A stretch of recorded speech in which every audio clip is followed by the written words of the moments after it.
د اسلامي امارت د واکمنۍ د لوړپوړو چارواکو ستر خیانت پر نوموړې واکمنۍ شکونه راټوکولي. په دې وروستیو کې یوې څېړنې د ستر اداري فساد له شبکې څخه پرده پورته کړې چې د نفوذ او خپلو ګټو د ساتلو لپاره یې په لوړو دولتي څوکیو کې د خپلې کورنۍ غړي نیولي دي.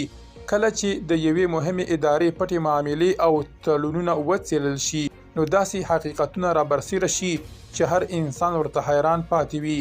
نن به د دې پټې شبکې یو نوی اړخ وړاندې کړو چې څنګه یو شمېر چارواکي د خپلې کورنۍ د غړو په مرسته له ملي سرچینو څخه ناوړه ګټه پورته کوي او د هیواد راتلونکي ته یې ستر ګواښ جوړ کړی دی. درنو لیدونکو، ښه راغلاست. له نړیوالو ټولنو څخه په اخیستل کېدونکو تړونونو کې د اسلامي امارت د واکمنۍ د پوهنې وزارت د سلاکار او د بهرنیو اړیکو پخواني مشر وحید الله هاشمي د فساد د پراخې شبکې تر رسوا کولو وروسته زاویې رسنۍ د نوموړي د اداري فساد یوه بله تازه بیلګه موندلې ده. نوموړي چې له نړیوالو ټولنو څخه د تړونونو اخیستو لپاره یې ګڼې کورنۍ ټولنې جوړې کړي او د ځینو سهامدار هم دی، په ښه ډول د دې بهیر د پلي کېدو او د فساد د رسوا کېدو مخنیوي لپاره یې د پوهنې په وزارت کې په همدې اړوندو ریاستونو کې د خپلې کورنۍ غړي ګمارلي دي. وحید الله هاشمي د فساد د دغې شبکې فعاله ساتلو لپاره پر 2 کلیدي ریاستونو خپل ماماګان ګمارلي دي. دغه 2 ریاستونه له ټولنو سره د تړونونو او هوکړو د څېړلو، ارزولو او ساتلو مسؤلیت لري.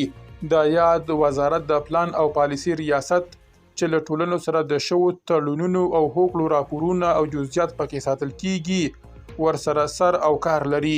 پرې د نوموړي ماما مولوي حبیب الله موازن ګمارل شوی دی.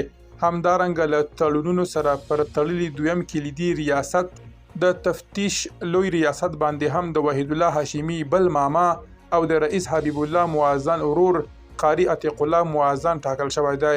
د پوهنې وزارت د تفتیش لوی ریاست په پلازمینه او ولایتونو کې د ټولنو د کارونو بررسي کوي.